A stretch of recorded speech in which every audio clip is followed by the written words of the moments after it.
All right, so this is gonna be the first time I'm using this. I just put it together.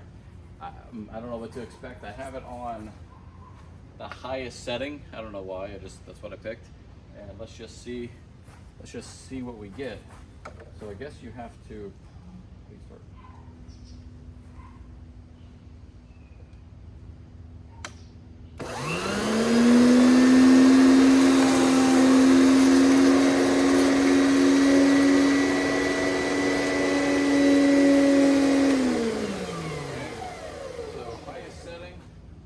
I think it's too high for my grass, so I'm going to go down to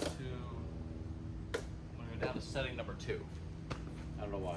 Number 1 feels too low. Let's see. Oh yeah. Moving itself. Kind of got like a self-propelling feature to it.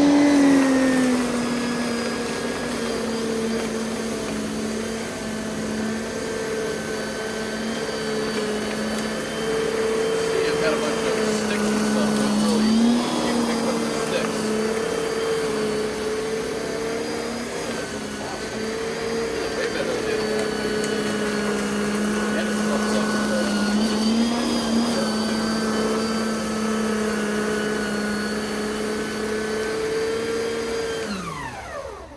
so that's on setting 2. So you can see I did that part, didn't do that part. It fluffs your turf up a little bit. And definitely, let's see what we got in the back. Oh yeah, look at that. Now my grass is a little wet because it just rained here, but you can definitely see it's picking some stuff up. So, hey, that's pretty cool. I'm gonna do the whole yard now.